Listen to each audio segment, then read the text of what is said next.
예수님 찬양 받으소서.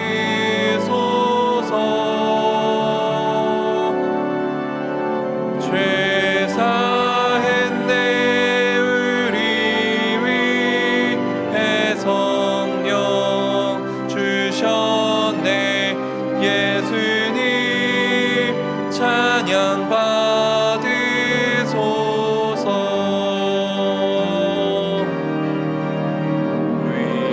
위로의 성령님이시여, 위로의 성령님이시여,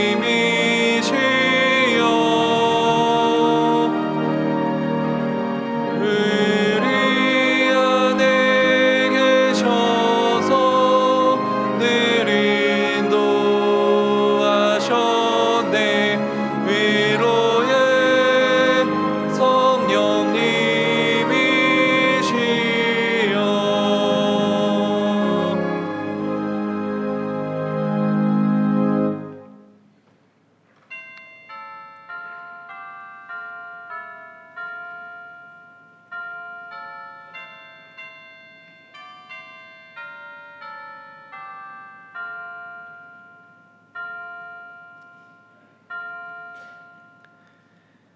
말할 때 호련히 빛난 구름이 그들을 덮으며 구름 속에서 소리가 나서 이르시되 이는 내 사랑하는 아들이요 내 기뻐하는 자니 너희는 그의 말을 들으라 하시는지라.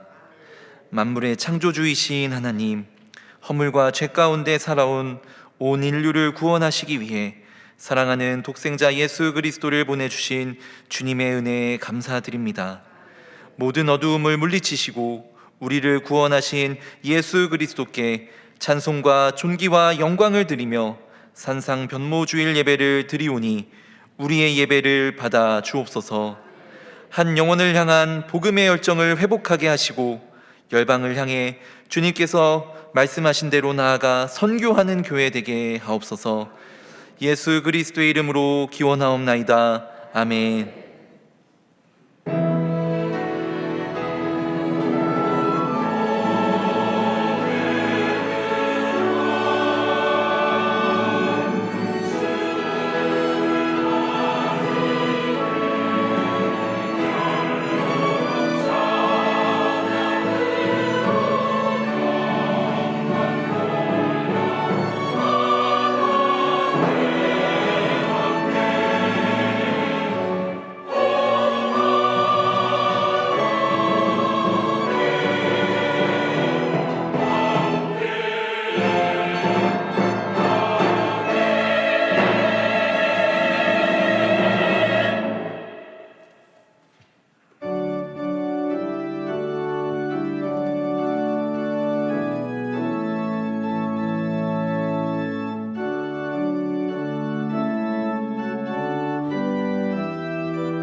자매의 심령에 평안을 주시옵고 죄악과 허물을 용서하여 주소서.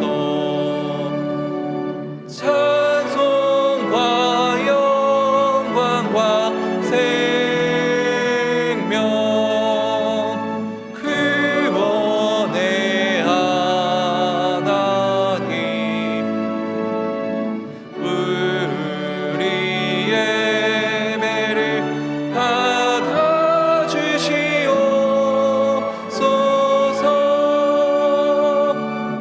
연약한 심령을 굳게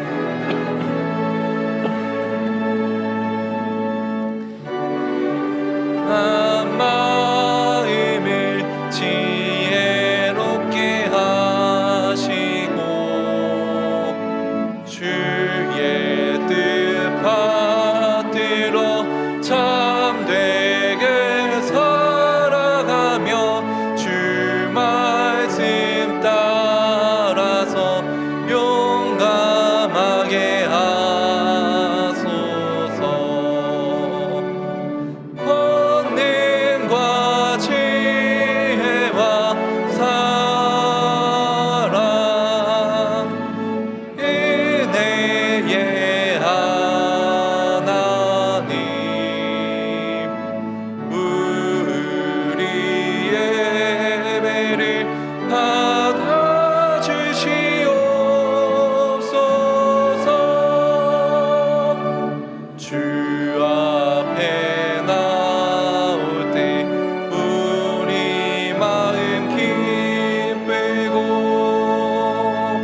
그 말씀 힘되어 새 희망이 솟는다. 고난도 슬픔도 이기게 하시옵고 영원에 잇대어 살아가게 하소서.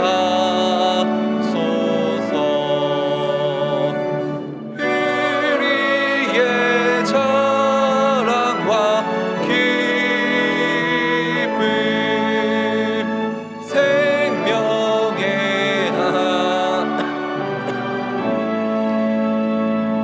우리의 예배를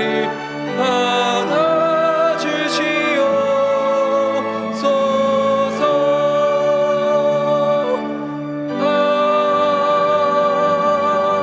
아멘.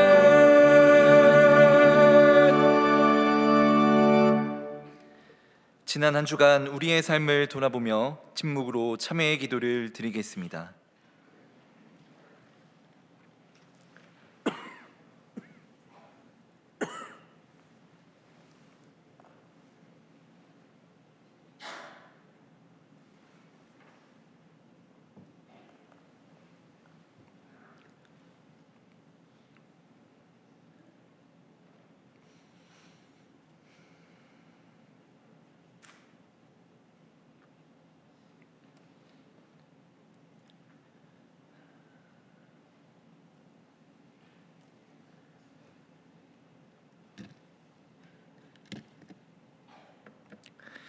하나님께서 주시는 사죄의 말씀입니다. 하나님이 이르시되 그가 나를 사랑한즉 내가 그를 건지리라. 그가 내 이름을 안즉 내가 그를 높이리라. 아멘.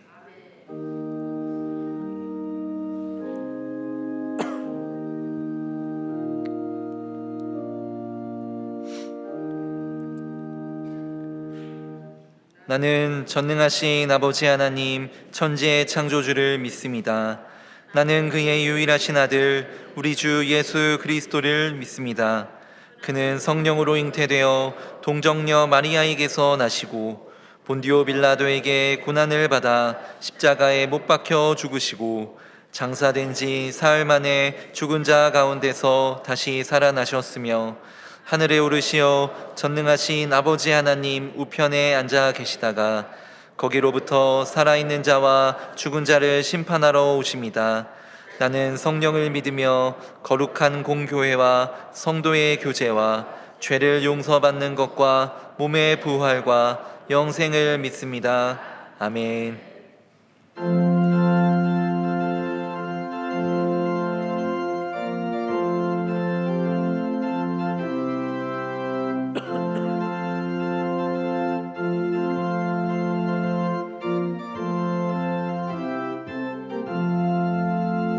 마음에 가득한 의심을 깨치고 지극히 화평한 마음으로 찬송을 부르는 어린 양 예수의 그 피로 속죄함 얻었네. 속죄함 속죄함 주 예수 내 죄를 속했네. 할렐루야 소리를 합하여 함께 찬송하세. 그 피로 속죄함 얻었네. 금이나 은같이 없어질 보배로 속죄함 받은 것 아니요. 거룩한 하나님 어린 양 예수의 그 피로 속죄함 얻었네. 속죄함 속죄함 주 예수 내 죄를 속했네. 할렐루야 소리를 합하여 함께 찬송하세. 그 피로 속죄함 얻었네. 나 같은 죄인이 용서함 받아서 주 앞에 옳다함 얻음은 확실히 믿기는 어린 양 예수의 그 피로 속죄함 얻었네. 속죄함 속죄함 주 예수 내 죄를 속했네. 할렐루야 소리를 합하여 함께 찬송하세. 그 피로 속죄함 얻었네. 거룩한 천국에 올라간 후에도 넘치는 은혜의 찬송을 기쁘게 부르는 어린 양 예수의 그 피로 속죄함 얻었네. 속죄함 속죄함 주 예수 내 죄를 속했네. 할렐루야 소리를 합하여 함께 찬송하세. 그 피로 속죄함 얻었네. 자막을 보시면서 함께 교회 공동기도를 드리겠습니다. 우리의 도움이신 하나님, 인도네시아 발리에서 사역하시는 장국현 목사님, 김진선 사모님의 영과 육을 지켜주셔서 발리 한인교회와 비전센터에서 진행되는 사역을 통해 복음의 열매를 풍성히 맺게 하옵소서. 안미 인도 팀원들과 함께 하셔서 성령의 도우심 가운데 모든 사역이 안전하고 은혜롭게 진행되게 하옵소서. 사순절을 시작하며 그리스도의 십자가 사랑을 깊이 묵상하게 하시고 우리를 향한 하나님의 은혜를 발견하게 하옵소서. 담임 목사님의 영육간의 강건함을 더하시고 가정과 사역 위에 하나님의 은혜와 평강이 충만하게 하옵소서. 아멘. 이제는 각 개인의 기도 제목과 작정한 한 영혼을 위하여 그리고 환우들을 위하여 기도를 드리겠습니다. 살아서 역사하시는 아버지 하나님, 올 한 해 우리 각 사람의 마음에 간절한 기도 제목이 있습니다. 그 기도 제목이 하나님의 선하신 은혜와 사랑으로 응답하여 주옵소서. 하나님, 한 영혼을 구원하기 위하여서 복음을 전하기를 간절히 소망합니다. 우리에게 기회를 주시고 그 기회를 놓치지 않는 믿음의 집중력을 더하사 주의 복음을 힘있게 증거하게 하시고 복음의 열매를 맺게 하옵소서. 환우들을 위하여 기도합니다. 그들의 육신을 피곤치 않게 하시고 온전히 육신의 질병 가운데서 회복케 하셔서 하나님께 영광 돌리는 삶이 되게 하여 주옵소서.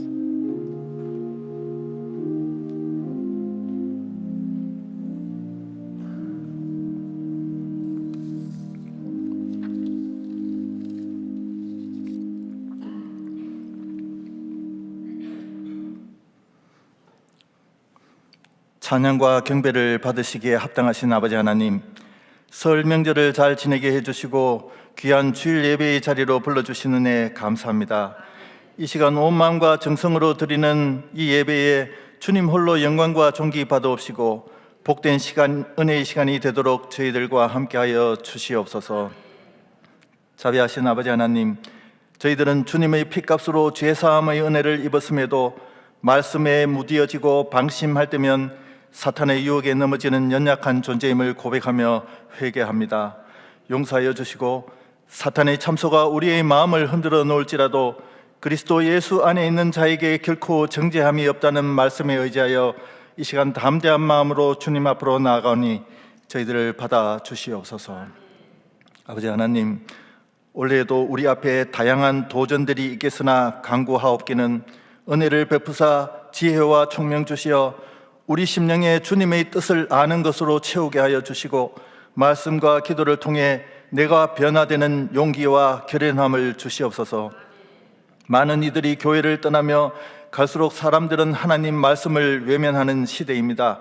이럴 때일수록 성령께서 우리를 향하신 뜻을 깨닫고 때를 얻든지 못 얻든지 복음을 널리 전파하며 섬김과 나눔으로 지역 사회에 선한 열매를 맺으며 모두가 하나님의 그 거룩하심에 동참함으로 범사의 주님을 기쁘시게 하는 저희들 될 수 있도록 도와주시옵소서. 나라를 위해 기도합니다. 북한은 나날이 적대감을 드러내며 핵과 미사일로 위협을 하는데 이 백성들은 하나로 단합되지 못하고 아직도 지역과 이념, 계층으로 나뉘어져 분열과 갈등이 계속되고 있음을 주님 불쌍히 여겨 주시옵소서. 지도자들에게 지혜와 능력을 허락하시어 이 나라의 정의와 공의를 바로 세우며 국론을 통합하여 바른 길로 이끌 수 있도록 도와주시고 4월에 있을 총선에서 나라와 국민을 위해 일할 수 있는 건강한 일꾼들이 세워지도록 주님 역사하여 주시길 기도드립니다. 이제 곧 사순절이 시작됩니다. 골고다 무거운 십자가 길 묵묵히 걸어가신 주님을 묵상하며 그 고난에 동참하는 믿음을 주시고 이 기간 동안 우리 자신들을 돌아보는 영적 성찰로 더욱 낮아지고 섬기는 십자가 붙드는 삶 살게 하여 주시옵소서. 이번 주 안미 단기 선교팀이 인도를 향해 나갑니다. 이들을 통하여 우상 숭배가 만연한 그 땅에 복음의 씨앗이 뿌려지며 가는 곳마다 은혜 가운데 성령의 역사가 임하여 주시고 모든 여정 가운데 팀원들의 건강과 안전을 지켜 주시옵소서. 열방 선교의 비전을 품고 복음의 열매가 맺히기를 기도하며 애쓰는 파송 선교사들도 기억하시고 그분들의 사역과 가정에 하나님의 크신 능력과 위로를 부어 주시옵소서.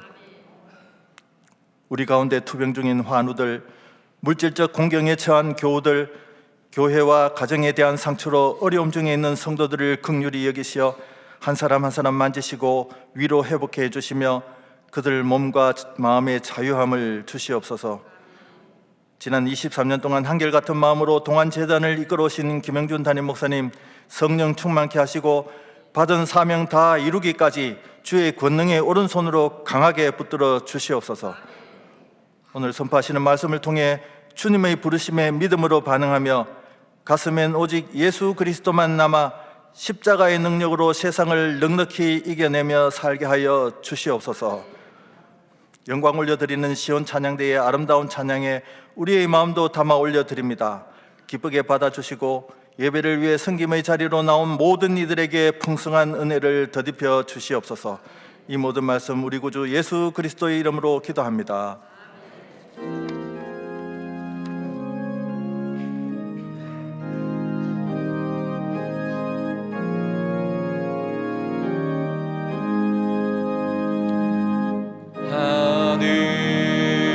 하늘에 계신 아버지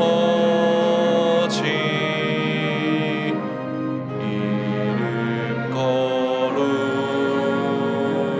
거룩하사 주님 나라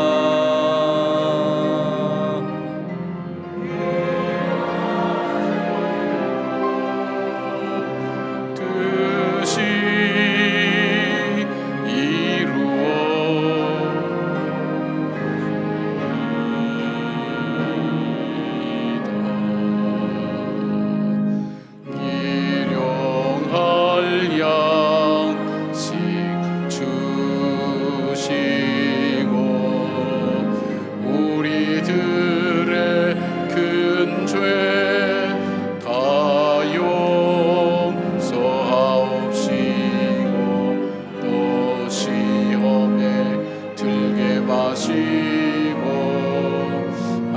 속에서 구원하소서. 대개 주의 나라 주의 권세 주의 영광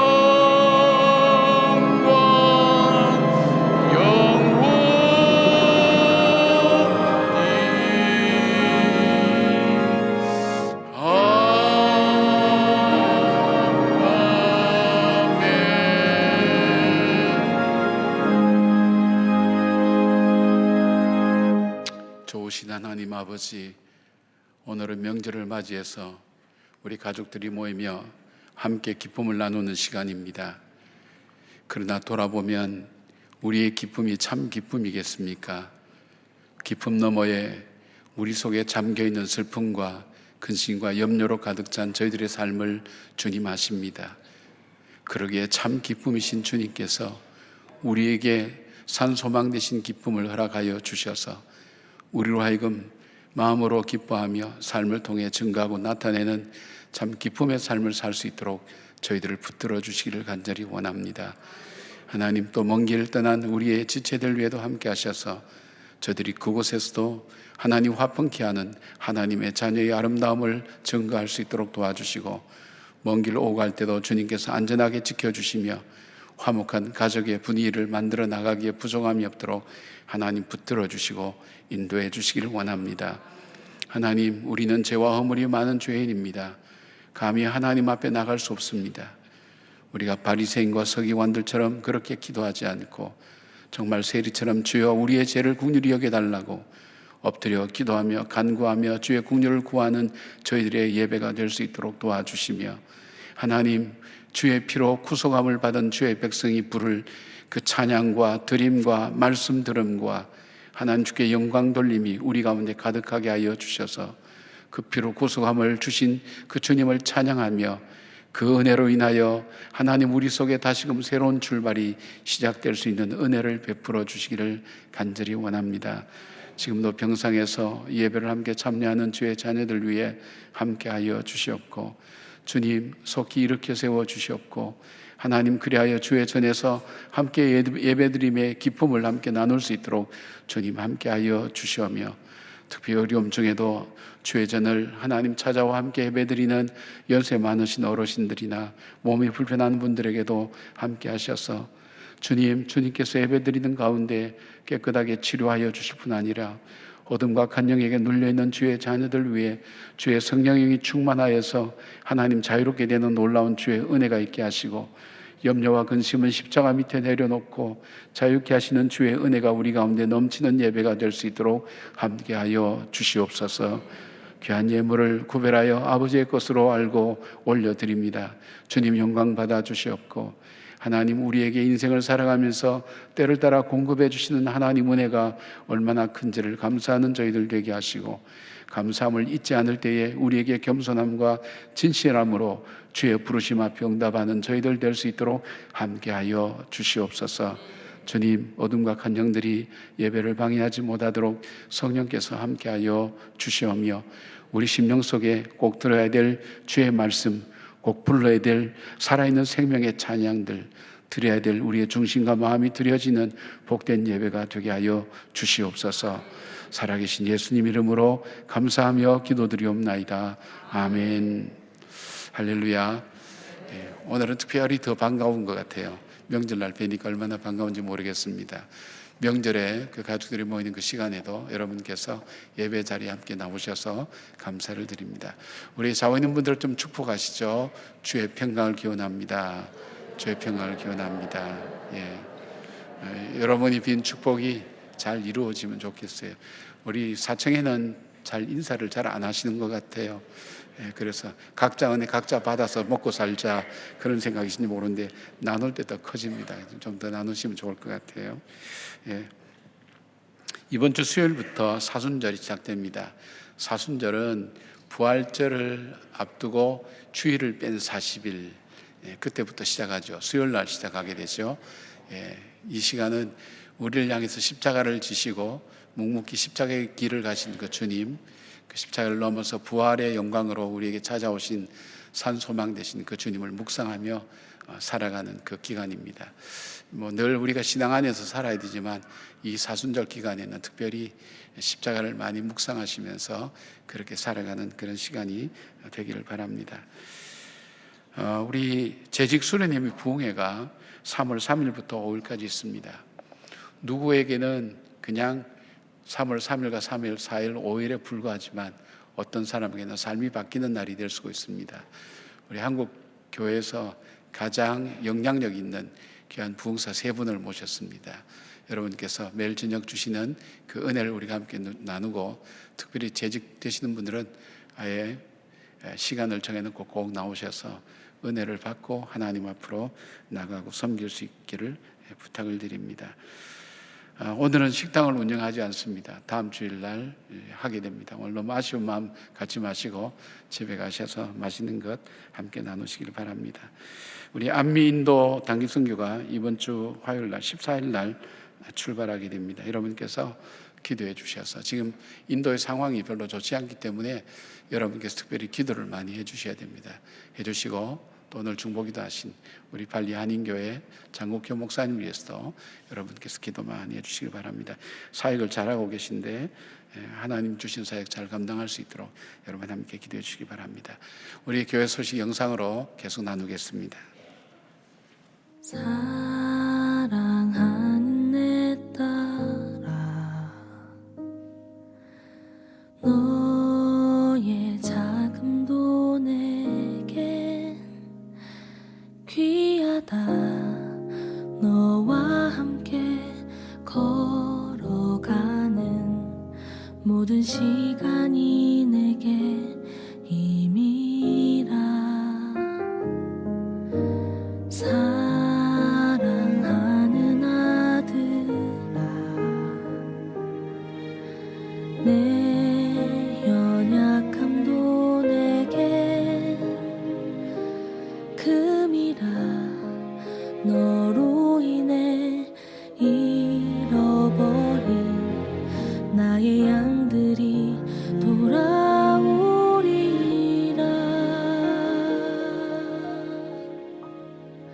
조금 느린 듯해도 기다려주겠니?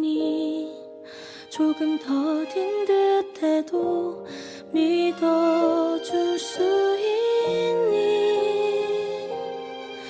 네가 가는 그 길 절대 헛되지 않으니 나와 함께 가자. 앞이 보이지 않아도 나아가 주겠니? 이해되지 않아도 사랑해 주겠니? 너의 눈물의 기도 잊지 않고 있으니 나의 열심으로 이루리라.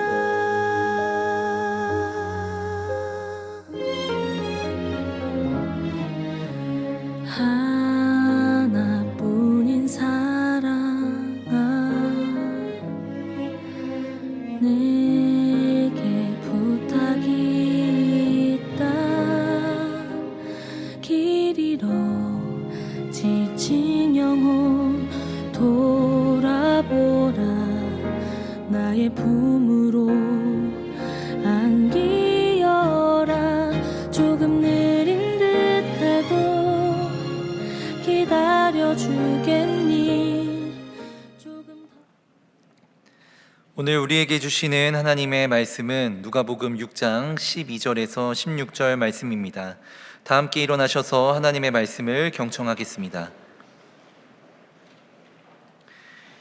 이때 예수께서 기도하시러 산으로 가사 밤이 새도록 하나님께 기도하시고 밝음에 그 제자들을 부르사 그 중에서 12를 택하여 사도라 칭하셨으니 곧 베드로라고도 이름을 주신 시몬과 그의 동생 안드레와 야고보와 요한과 빌립과 바돌로메와 마테와 도마와 알페오의 아들 야고보와 셀롯이라는 시몬과 야고보의 아들 유다와 예수를 파는 자 될 가룟 유다라. 이것은 하나님의 말씀입니다.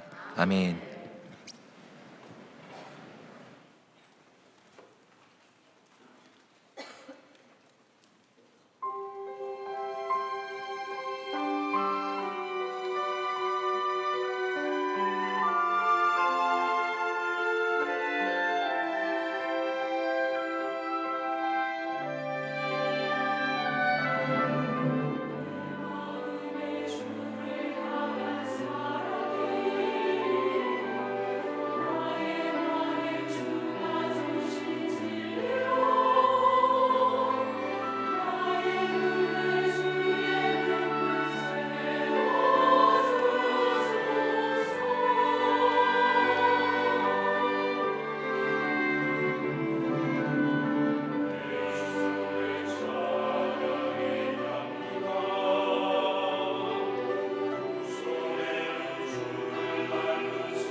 오늘 바쁜 날인데도 찬양의 자리 지켜주셔서 고맙습니다. 감사합니다. 귀한 찬양. 지난 주간은 좀 많이 힘드셨죠? 우리나라가 축구 지는 것 때문에 스트레스 받은 분들이 굉장히 많고요. 그 다음에 또 젊은 소방관이 세상을 떠나는 것을 보면서 마음 여러 가지 우울한 부분들도 많았을 것입니다. 근데 이번 축구의 패배의 원인이 뭔가 할 때 언론에서 얘기하는 것, 그것이 바로 전술의 부재였다. 그렇게 얘기들을 많이 합니다. 예수님께서는 이 땅에 우리 죄인들을 구원하시기 위해서 오셨습니다. 그리고 하나님 나라를 선포하시고 그 나라 백성으로 살도록 우리를 만드시기 위해서 오셨습니다. 근데 예수님은 어떤 방법을 쓰셨을까요? 예수님은 이 목적을 이루기 위해서 어떤 제단을 세우거나 조직을 만들거나 저서를 내거나 그렇게 하지 않았습니다. 예수님의 방법은 사람이었습니다. 예수님은 12사람을 제자로 부르셔서 그들을 훈련시켜서 바로 이 사역에 감당할 수 있도록 그렇게 만드셔서 하나님 나라를 선포해 나가셨습니다. 그렇다면 예수님이 부르신 12사람은 어떤 사람들이었는가? 특별한 사람이었을까요? 그리고 예수님은 그들을 어떻게 훈련시키셨을까요? 이것은 오늘 우리와 적용해 본다면 저와 여러분은 하나님의 부르심을 받고 오늘 이 자리에 오게 되었을 것입니다. 그런데 하나님께서 나를 부르신 이유가 뭘까? 하나님께서 나를 택하신 이유가 뭘까? 그리고 나를 지금도 어떻게 만들어 가시는가 하는 것을 우리가 함께 돌아보면서 하나님의 부르심 앞에 바르게 응답하는 믿음의 사람으로 살아가는 저와 여러분 되기를 그렇게 부탁을 드립니다. 예수님은 이 제자들을 어떻게 부르셨는가? 첫 번째로 기도로 제자들을 부르셨습니다. 12절에 보니까 이때 예수께서 기도하러 산으로 가서 밤이 새도록 하나님께 기도하시고 그렇게 되어 있습니다. 누가복음은 특별히 예수님께서 중요한 일을 앞두고 기도하러 가셨다는 사실들을 자세하게 기록하면서 우리에게 알려주고 있습니다. 그러면서 예수님은 중요한 일을 앞두고 꼭 기도하신 분이라는 그런 모습들을 우리에게 보여줍니다. 누가복음 전체를 통해서 한 8번 정도 그렇게 언급해 줄 뿐 아니라 누가복음 11장이나 누가복음 22장에 기도에 대한 비유나 또 베드로를 위해서 기도하겠다는 이런 내용들은 누가복음 밖에는 나오지 않는 독특한 그런 모습들을 가지고 있습니다.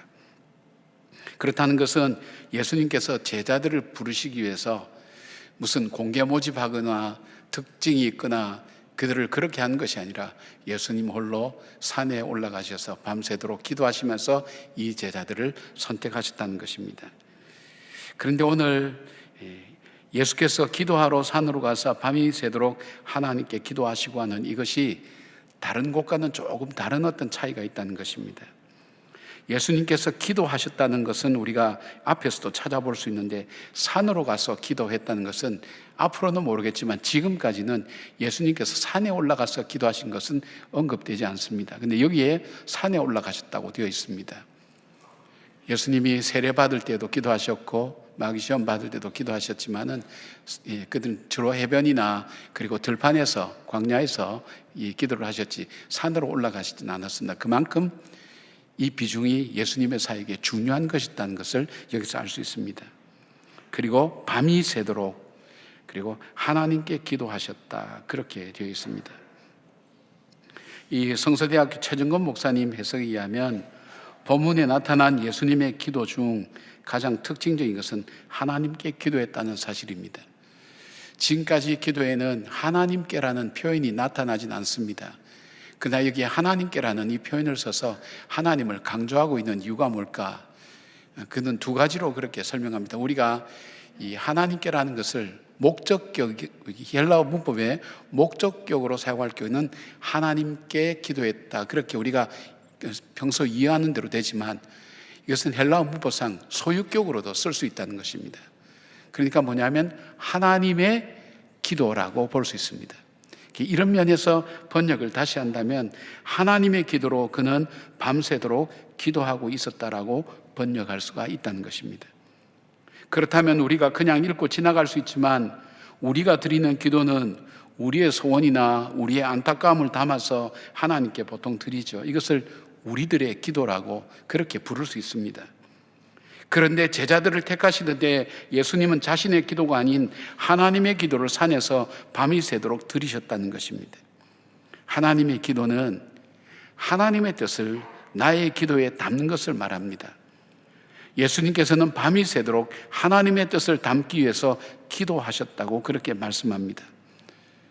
이것이 얼만큼 어려운 문제인가 하는 것을 우리가 조금 더 깊게 생각해 볼 수 있다면 겟세마네 동산에서의 예수님의 기도를 우리는 생각해 볼 수 있습니다. 이때에도 예수님은 습관을 따라 감람산에 가셨다고 하셨는데, 하나님 기도할 때 누가복음 22장 42절 보니까 이렇게 기도하십니다. 이르시되 아버지여, 만일 아버지의 뜻이거든 이 잔을 내게서 옮기시옵소서. 그러나 내 원대로 마옵시고 아버지의 원대로 되기를 원하나이다 하시니. 그리고 44절 보니까 예수께서 힘쓰고 애써 더욱 간절히 기도하시니 땀이 땅에 떨어지는 빗방울 같이 되더라고 그렇게 말씀합니다. 여기 보니까 내 원이 있고 아버지의 원이 있습니다. 내 뜻과 하나님의 뜻이 다를 때 여러분, 이때는 얼마나 자기 뜻을 내려놓는 것이 얼마나 힘든 것인가 하는 것을 예수님을 통해서 잘 보여주고 있습니다.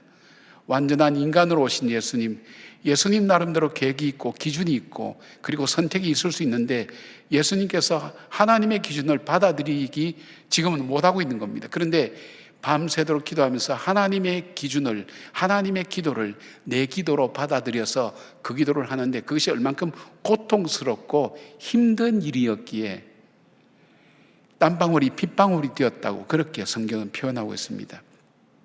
그리고 예수님에 대해서 말씀하실 때 가장 중요하게 언급하는 중에 십자가를 지기까지 순종하셨다. 예수님의 순종, 바로 이 순종이라는 것이 그토록 힘들고 어렵다는 것을 말씀하고 있습니다.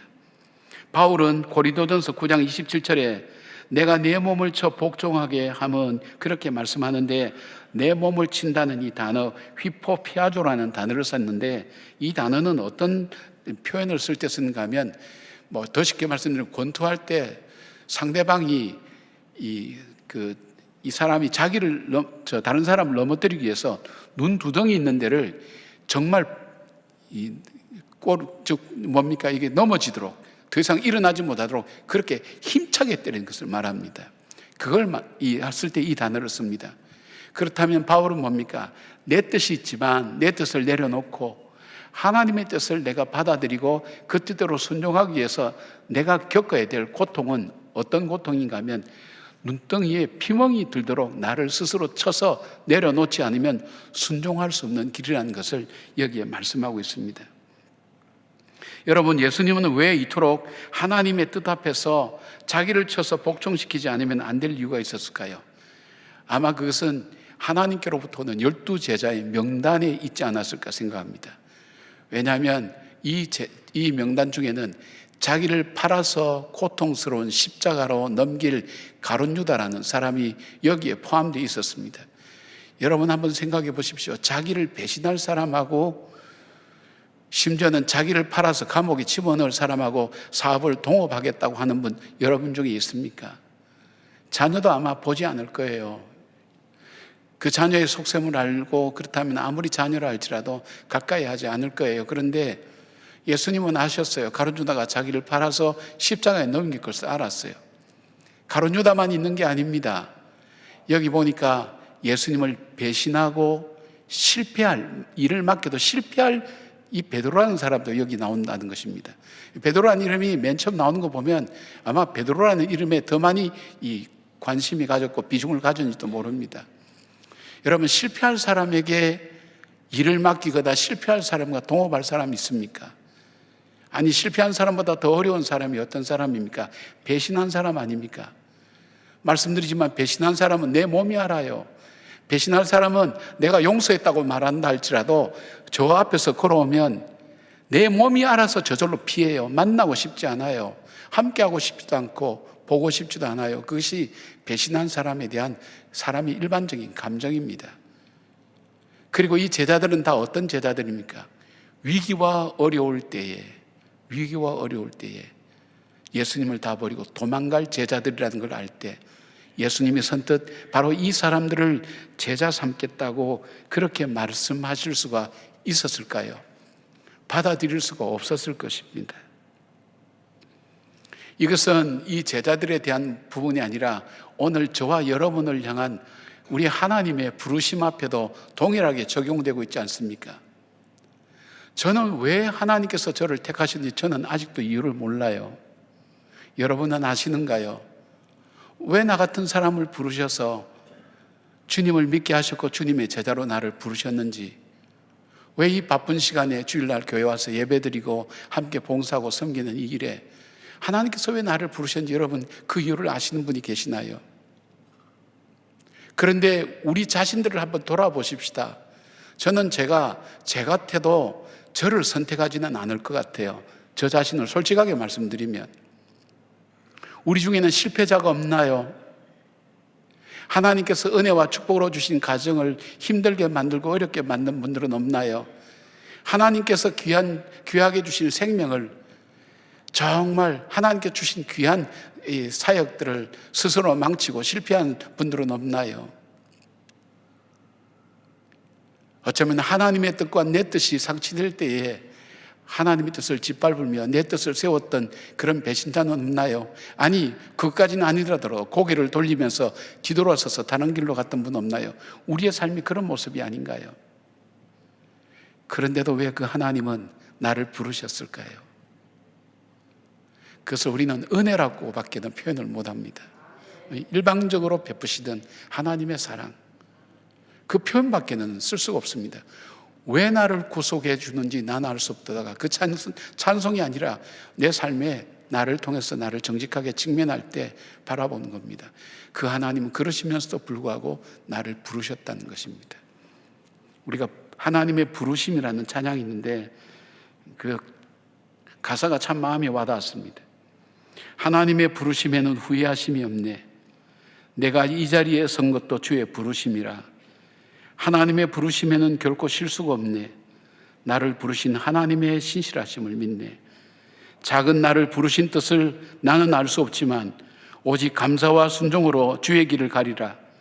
때론 내가 연약해져도 주님 날 도우시니 주의 놀라운 그 계획을 나는 믿으며 살리. 날 부르신 뜻 내 생각보다 크고 날 향한 계획 나의 지혜로 측량 못하나 가장 좋은 길로 가장 완전한 길로 오늘도 날 이끄신 믿네. 신실하신 주를 찬양해. 사랑하는 여러분, 저와 여러분을 선택하기 위해서 우리가 이를테면 예수님은 가망이 없습니다. 이 사람은 아닙니다. 거절할 만큼 우리에게는 허점과 단점과 그리고 치명적인 어려움들이 있었다는 것을 우리가 알면서도 불구하고 하나님은 우리를 부르셨고 우리를 구원하시기 위해서 자기 아들을 십자가에 못 박아 죽이면서까지 우리를 구원해 주신 그 사랑을 저희들은 잊고 있습니다. 그래서 그 은혜를 아는 자의 삶이 어떤 것인가, 그 은혜에 응답하는 삶이 무엇인가를 다시 돌아보면서 우리를 부르셔서 제자 삼으시고 우리를 새롭게 만들어 가시면서 하나님의 귀한 사역을 위해서 우리를 지금도 부르시고 계신다는 사실을 기억하며 그 은혜에 응답하는 믿음의 삶 사는 저와 여러분 되었으면 좋겠습니다. 주님께서 두 번째로 이 제자들을 새로운 공동체로 부르셨습니다. 기도 후에 예수님은 제자들을 부르셨죠. 그래서 제자 공동체를 만들었습니다. 12명의 제자를 만들었습니다. 그것은 상징적인 의미가 있습니다. 이스라엘을 대표하는 것이 12지파입니다. 그렇다면 예수님께서 12명의 제자를 만든 것은 지금까지 내려오는 그런 공동체가 아니라 바로 예수님께서 만드신 새로운 공동체를 주님께서 만드셨다는 것입니다. 여기 본문과 본문 이후에 대한 말씀 보면 세 부류의 사람들이 나옵니다. 하나는 예수님께서 안식일의 주인이 나라고 선포하시고 손 마른 자를 안식일에 고쳐주신 것 때문에 11절 보니까 노기가 가득하여서 예수를 어떻게 할까 하고 서로 의논하니라. 마태복음 보면 어떻게 죽일 것인가 의논하는 그 무리들이 있습니다. 그리고 오늘 잠깐 보면 19절까지 내려가면 19절, 17절 가니까 예수님께서 평지에 서시고 산에서 내려와서 평지에 서시니 많은 사람들이 몰려들었습니다. 그런데 그들이 모인 사람들에 대해서 유대 사방과 예루살렘 그리고 세례 요한 때는 안 보이던 두로와 시돈 이방인들입니다. 해안으로부터 많은 온 백성들이 많았다 그랬습니다. 그리고 그 백성들이 어떻게 했습니까? 그 모임이 있습니다. 12제자의 그룹들과 이 모임들. 근데 이분들은 온 무리가 예수를 만지려고 힘쓰니, 왜냐하면 이는 능력이 예수께로부터 나와서 모든 사람을 낫게 함이르라. 예수에게 능력이 있고 예수의 말씀이 권세가 있다는 것을 이들이 알기 때문에 그 말씀을 사모하고 그 주님을 붙잡기 위해서 몰려 나온 사람들, 세 부류의 사람들을 볼 수가 있습니다. 여러분, 예수님께서 만드신 12명의 공동체, 대단한 사람들 보이지만 이 사람들은 공동체가 될 만한 아무런 이 속성을 가지고 있지 않습니다. 조금 더 자세히 말씀드려 볼까요? 베드로처럼 다혈질이면서 충동적인 사람이 있는가 하면 가룟유다처럼 영리하고 자기 유익을 위해서 예수님을 팔아버릴 사람도 있었습니다. 야고보와 요한처럼 자리에만 탐을 내는 사람도 있었고, 당시에 비난받는 세리 마태를 기회만 있으면 민족의 반역자인 세리들을 칼로 죽이겠다고 가슴에 칼을 품고 다니는 열심당원도 있었고, 세리 마태도 있었습니다. 모든 일에 회의적이고 냉소적인 바돌로메 같은 사람이 있는가 하면 무엇이든지 믿지 않고 의심하는 도마 같은 사람도 있었습니다. 같은 직장 동료가 있는가 하면 학력의 차이도 나고 사상과 이데올로기도 다른 사람들, 목적이 다양한 사람들이 있었습니다. 성질이 불같은 사람도 있었고 소극적이고 쉽게 변화될 수 없는 사람도 있었습니다. 이런 집안을 뭐라 그럽니까? 콩가루 집안이라고 얘기합니다. 여러분, 행복한 가정이 어떤 가정이라고 생각하세요? 행복한 가정. 행복한 가정을 여러 가지 얘기할 수 있는데 가장 쉽게 정의를 내리면 집에 들어가고 싶은 가정이 행복한 가정입니다. 집에 머물고 싶은 가정이 행복한 가정입니다. 집에 들어가고 싶지 않은 가정은 가정이 아니죠. 집에 머물고 싶지 않은 가정은 가정도 아니죠. 그걸 보고 콩가루 가정이라고 그렇게 얘기합니다. 바로 이 공동체가 얘기입니다. 이런 사람들이 모이는 공동체에서 속해 있어도 탈퇴할 것 같습니다. 근데 이들이 한 공동체를 이루어서 하나님 나라를 선포하는 그 공동체로 만들어지던 이유는 어디 있었을까요? 바로 오늘 상징적으로 보여주는 예수님께 권세가 있고 예수님께 능력이 있다는 것을 믿고 그 예수님을 붙잡기 위해서 모이던 그 사람, 바로 그들 속에는 예수님과 함께함이 있었습니다. 이걸 좀 자세히 설명해주는 말씀이 마가복음 3장 13절부터 15절까지 나오는데, 또 산에 오르사 자기가 원하는 자들을 부르시니 나온지라. 예, 12를 세우셨으니 이는 자기와 함께 있게 하시고 또 보내사 전도도 하며 귀신을 내어 쫓는 권능도 가지게 하려 하심이라 그랬어요. 이들이 제자 공동체가 되고 예수의 공동체가 될 수 있었던 이유가 뭐냐 하면 제일 우선적인 가장 중요한 것이 예수와 함께 있었다는 것. 예수님과 함께 있었다는 것. 그러니까 쉽게 말씀드리면 예수님이 하시는 말씀을 듣고 예수님이 가르치는 것을 그 가르침을 받고 예수님이 행하시는 것을 그들도 보고 예수님이 행하시는 모든 일들을 그들도 함께 배워서 행하는 것, 바로 이 예수님이 그들과 함께 있었기 때문에 그들은 성품이 변화되고 습관이 변화되고 자기의 삶의 목표가 달라지고 삶의 의미가 달라지는 놀라운 변화들이 바로 예수님을 만나고 예수님과 함께 그함에 그들 속에 있었던 것입니다. 뿐만 아닙니다. 예수님과 함께 갈 때 그들 속에는 바로 하나님의 능력이 함께해서 그들로 하여금 전도하고 싶은 마음, 사람의 마음을 바꾼다는 거 쉽지 않잖아요.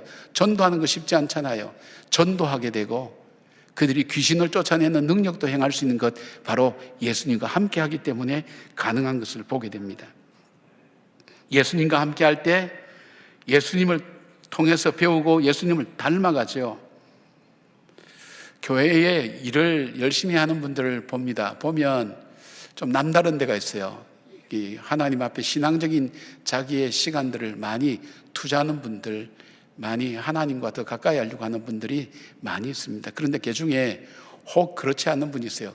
그분 본심 자체가 성실하세요. 또 순수하세요. 열심히 하는 분들이 있어요. 자기가 맡은 일은 책임감 있게 해내는 분이 있어요. 그런데 가만히 관찰해서 오랫동안 살펴보면 이런 분들은 오래 못 갑니다. 그리고 쉽게 포기합니다. 쉽게 실망하고 쉽게 낙담하는 경우를 많이 봅니다. 왜일까요? 여러분, 다른 이유가 없습니다. 교회의 일은 육적인 일이 아닙니다. 하나님의 일은 육적인 일이 아닙니다. 하나님께서 주시는 힘을 공급받아야 됩니다. 힘을 공급받기 위해서는 어떻게 해야 될까요? 주님과 함께 거해야 됩니다. 주님 앞에 머물러 있는 시간이 있어야 됩니다. 주님 앞에 머물러 있는 시간은 없고 열심을 내어서 최선을 다하다 보니까 번아웃 되는 겁니다. 다 지쳐버리는 겁니다. 그렇게 해서 힘들어하는 분들을 종종 봅니다. 왜냐하면 이걸 물어보면 그분 자신이 성실하지만 세상의 힘으로는 할 수 없습니다. 주님께로부터 끊임없이 공급받아야 되는데 그러기 위해서는 어떻게 할까요? 주님의 말씀을 들어야 됩니다. 그 말씀을 듣는 것이 성경을 보는 것입니다. 이런 분들의 특징은 바라보면 참 좋은데 열매가 그렇게 아름답게 열리질 않아요.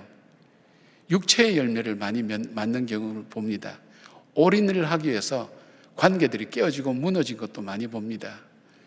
그리고 자라기 위해서 더 큰 어려움들을 만드는 경우도 많이 봅니다. 열매가 이렇게 육체 열매를 맺게 되는 거예요. 그러나 하나님, 주님과 동거하며 주님께서 주신 말씀을 듣고 그 말씀 따라 할 때 성령의 열매를 맺게 됩니다. 그리고 그 열매가 결과도 얼마나 아름다운지 모릅니다. 시편 1편에 보면 복 있는 사람은 어떤 사람인가 말씀한 다음에 악인은 바람에 나는 겨와 같다 그랬습니다. 여러분, 시골에서 이렇게 자라신 분들은 추수하고 나면 겨가 얼마나 높이 쌓여집니까? 대단한 것 같죠? 근데 바람이 한번 회오리 바람이 확 지나고 나면 등교가 어디로 사라진지 알 수 없습니다. 마찬가지로 헛된 일을 하는 것과 마찬가지인 것입니다.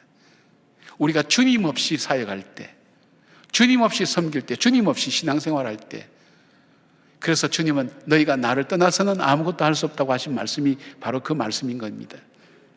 사랑하는 여러분, 주님과 만나지 않는데 어떻게 주님께 배우겠습니까? 주님께 질문하지 않는데 어떻게 주님의 뜻을 알겠습니까? 주님과 함께하지 않는데 어떻게 주님과 가까워지게 되어 있겠습니까? 여러분, 우리가 주님과 교제할 때 우리의 다양한 개성은 다른 점이 아니라 다양성으로 바뀌게 되고 우리의 연약함은 주님을 더 의지하게 되는 믿음의 모습으로 나타날 것입니다. 고린도후서 12장 9절에 그러므로 도리어 크게 기뻐함으로 나의 여러 약한 것들에 대하여 자랑하리니 이는 그리스도의 능력이 내게 머물게 하려 함이라. 자기가 연약해서 할 수 없는 것을 주님께서 하게 하셨으니까 자기를 자랑할 것이 없는 거예요. 바로 그걸 말씀하는 거예요. 여러분, 자기 능력으로 한 사람의 특징이 뭡니까? 내가 하는 것을 많이 강조하게 되고 그러다 보니까 다른 사람들이 별로 좋아하지 않아요. 반발이 일어나요. 저 사람이 했다 할지라도 세상은 쉽게 인정하나요? 자기 의가 점점 강해지면서 사람들과의 관계가 어려워지고 하나님의 뜻, 주님의 뜻을 이루는 것이 아니라 자기 뜻을 이루기에 바쁜 거죠. 그러기 위해서는 어떻게 할까요? 말씀 앞에 서시기를 바랍니다. 그리고 기도하시기를 바랍니다. 제가 부탁드리는 것은 여러분의 열심이 기도와 말씀보다도 넘친다면 약간 일을 조정하시기 바랍니다. 그렇지, 이번에 내가 목자한다고 힘들었는데 저 말 듣고 보니까 내 힘에 겨운 거야. 난 그만둬야겠다. 이런 뜻이 아닙니다. 더 하나님 앞에 가까이 가시라는 겁니다. 주님께 주신 힘을 공급받으시라는 것입니다. 그 힘으로 일할 때에 나의 열매가 아니라 주님의 열매가 맺힙니다. 그것이 바로 성령의 열매고 바로 그 일은 내 성품을 바꾸게 되고 내 습관을 바꾸게 되고 나로 하여금 인생을 보는 폭과 넓이가 달라지고 깊이가 달라진다는 것을 말씀하고 있습니다. 주님 바로 이 제자들을 그런 공동체로 불러주셨습니다. 세 번째, 주님께서는 사도로 제자들을 부르셨습니다.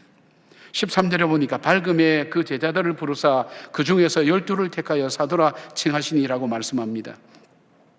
예수님께 부름받은 12제자에게 예수님은 사도라는 직책을 주셨습니다. 사도의 헬라인 아포스톨로스라는 이 단어는 어떤 자에게 특별한 사명을 주어서 파송한다라는 의미를 가진 아포스텔로의 명사형으로 사용됩니다. 그러므로 사도라고 이렇게 부르는 것은 기능적인 면을 많이 강조하죠. 누가는 12명의 제자들을 사도라고 표현을 자주 했는데 누가복음에는 6번, 이 사역이 시작되는 사도행전에 가서는 28번이나 이 단어를 사용합니다. 주께로부터 받은 특별한 사명을 가지고 세상 속에 파송된 사람들을 말합니다. 그들을 가진 사명이 뭘까요? 바로 복음을 증거하는 일입니다. 주님의 십자가와 부활을 증거하는 사람이면서 하나님께서 약속하신 것을 믿고 전하는 사람인 것입니다. 우리 교회가 삶의 현장을 하나님 나라로라는 사명을 이렇게 세웠을 당시에, 그 당시 20년이 넘었죠. 그 당시에는 이런 개념 자체가 별로 없었습니다. 그 당시에는 우리가 하나님의 이 일을 감당하기 위해서, 특히 선교를 하기 위해서 해외로 오지로 나가는 것이 하나님의 일을 선교하는 것이라는 생각을 갖고 있고 그 유행이 되고 있던 그 시대였습니다. 그 시기였습니다. 그런데 이제 제가 이제 말씀을 보고 어쩐 특별히 뭐 선교학 쪽에서 공부한 것도 아니고 그 당시에는 선교학에도 이런 개념이 한국에는 별로 없었고 뭐 학자들 간에는 모르겠으면 공유가 된지 모르겠지만, 그래서 이 고민을 하게 된 거예요. 우리가 하나님 나라를 만들어라 그랬는데 그 하나님 나라가 꼭 오지에만 있는가? 하나님께서 우리를 그 오지로만 파송할 것인가? 그렇다면 우리는 어떻게 할까? 그래서 그때 유행했던 아주 감동적인 말이 보내든지 가든지 하라, 그 말을 교회에서 자주 썼습니다. 근데 우리가 가만히 이 말씀을 듣고 생각할 때 하나님은 나를 그 오지로만 보내는 것이 아니라 하나님의 뜻이 정말 이루어져야 될 것이 어디입니까? 우리 가정입니다.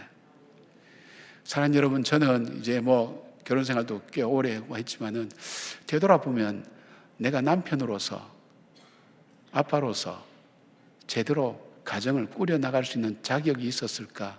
능력이 있었을까? 별로 없었던 것 같아요. 하나님께서 나를 가정을 하나님의 나라로 만들어 가라는 것으로 생각하고 가정으로 보내셨는데, 또 교회도 생각해 봅니다.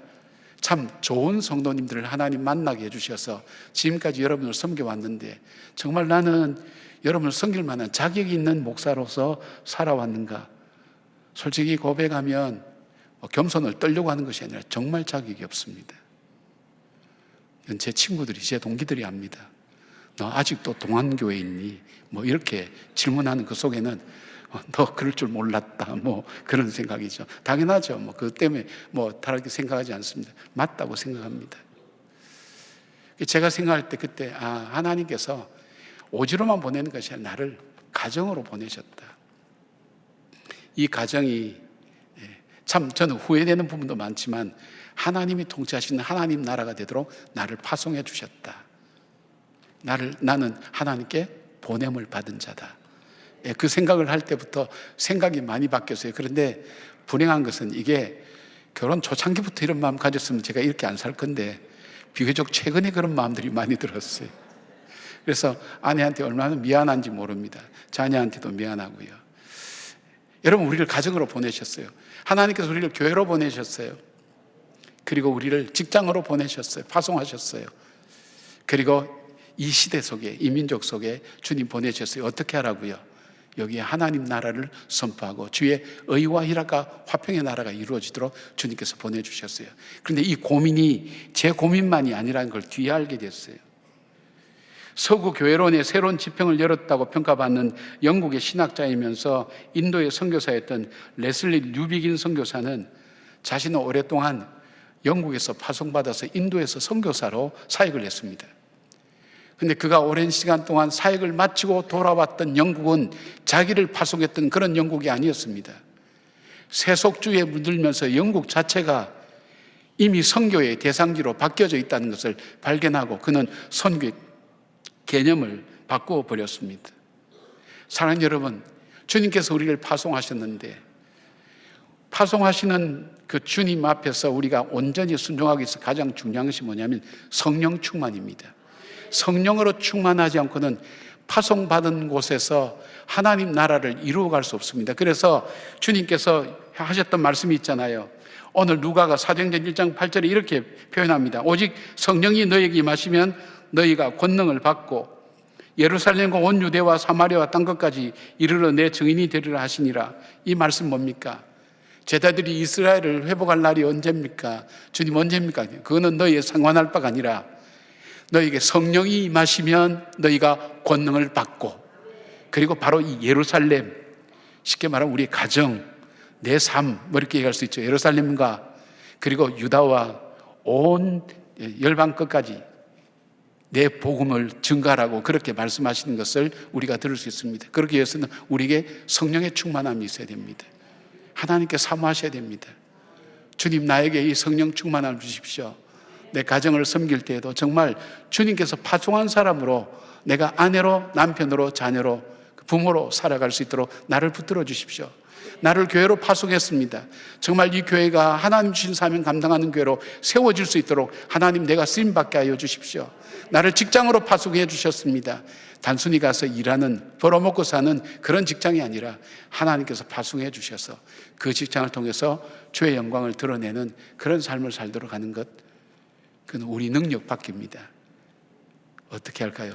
주의 성령의 영이 우리에게 임하셔야 됩니다. 20세기 최고의 설교가면서도 현대 기독교 지성을 대표하는 존 스타트 목사님은 그의 책 제자도라는 그 책에서 윌리엄 템플이 셰익스피어를 예를 들어서 한 말을 인용합니다. 이렇게 얘기합니다. 내게 햄릿이나 리어왕 같은 희곡을 주고 그런 희곡을 쓰라고 말하는 것은 아무런 소용이 없는 일이다. 셰익스피어는 할 수 있지만 나는 할 수 없다. 내게 예수님의 삶과 같은 삶을 보여주고 그렇게 살라고 하는 것은 아무런 소용이 없는 일이다. 예수님은 그렇게 살 수 있지만 나는 그렇게 할 수 없다. 그러나 셰익스피어의 재능이 내 속에 들어온다면 나도 그처럼 희곡을 쓸 수 있다. 예수님의 영이 내 속에 들어온다면 나도 그분처럼 살 수 있다고 그렇게 이야기했습니다. 바로 성령께서 나와 함께 하실 때 나는 그 일을 감당하게 됩니다. 바로 성령께서 내 안에 거하시도록 사모하셔야 됩니다. 붙쫓아야 됩니다. 그리고 구하셔야 됩니다. 그 성령이 내 안에 충만할 때 나에게 허락하신 삶의 현장에서 하나님의 거룩한 나라를 만들어갈 수 있다는 것입니다. 이동훈 목사님의 마가복음 이야기에 나오는 그런 이야기입니다. 2차 대전이 끝났을 때에 독일 슈바르츠 발트라는 작은 도시의 한 교회에서 마을 대표들이 모였습니다. 그 이유는 뭐냐면 그 교회 마당에 있는 예수님의 상 때문이었습니다. 폭격을 맞아서 하필이면 예수님의 두 팔만 떨어져 나간 것입니다. 어떻게 할 것인가? 떨어진 두 팔만 복원시킬 것인가? 아니면 아예 다시 만들 것인가를 두고 토의하는 중에 누가 이런 제안을 했습니다. 여러분, 우리가 폭격 맞아서 두 팔이 없는 예수님의 상을 그대로 놔둡시다. 그 대신 그 밑에 이렇게 우리가 쓰십시다. 예수님은 당신과 나의 발을 필요로 하십니다라고 말입니다. 그래서 독일에서 이 팔 없는 예수님의 상이 유명하게 된 것이 바로 이런 유래가 되었습니다. 그렇습니다. 주님은 저와 여러분을 기도로 부르셨습니다. 하나님의 뜻을 따라서, 그 은혜를 따라서 우리를 부르셨습니다. 부르셨을 뿐 아니라 우리를 새로운 공동체, 우리의 가진 개성, 우리의 가진 성격, 각기 다른 목적, 이것 가지고는 하나의 공동체를 이룰 수 없는데도 불구하고 주님께서 우리와 함께 하셔서 내 성품을 다스려 주시고 내 습관을 붙들어 주시고 나로 함께 하셔서 한 공동체를 이루어서, 그리고 하나님께서 주신 목적을 이루게 하셨습니다. 그리고 나에게 사명을 주셨습니다. 내 삶의 현장을 하나님께로 만들어가는 그 사명을 주셨습니다. 이제 주님의 손이 여러분의 손을 필요로 합니다. 주님의 발이 여러분의 발을 필요로 합니다. 주님의 시선이 모으는 곳에, 모아지는 곳에 나의 삶이 있게 해달라는 간절한 기도와 함께 성령으로 충만한 한 분 한 분 되셔서 주의 역사를 이루어가는 우리 모두가 되기를 주님의 이름으로 축복합니다. 아멘. 기도하겠습니다.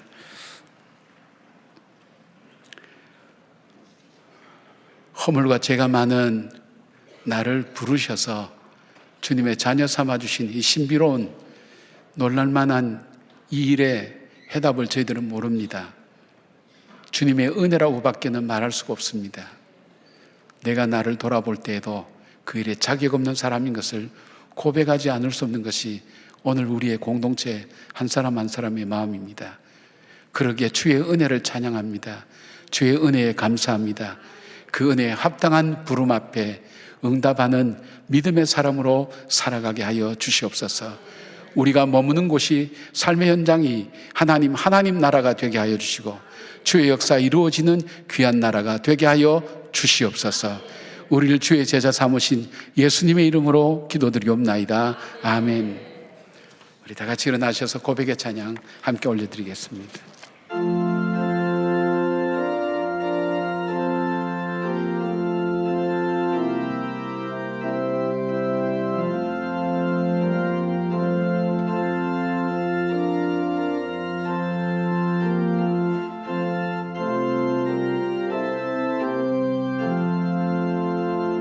내 주 되신 주를 참 사랑하고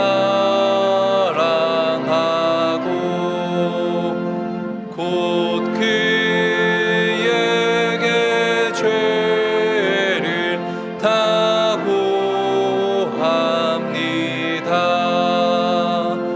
그는 은혜를 주신 내 예수시니 이전보다 더욱 사랑합니다. 주 날 사랑하사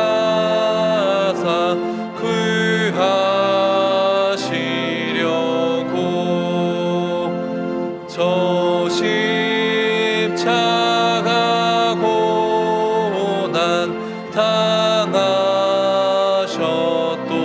당하셨도다. 그가 시관 쓰신 내 주 배우니 이전보다 더욱 사랑합니다. 내 평생에 힘쓸 그 큰 의무는 주 예수의 덕에 늘 기림이라. 숨질 때에까지 내 할 말씀은 이전보다 더욱 사랑합니다. 그 영광의 나라 나 들어가서 그 풍성한 은혜 늘 감사하리.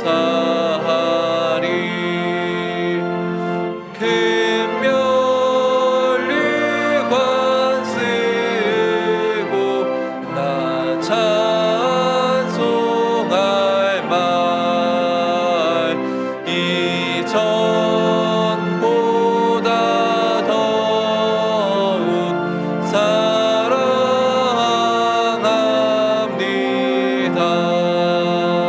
사랑합니다. 2월 이달의 말씀을 함께 선포하시겠습니다.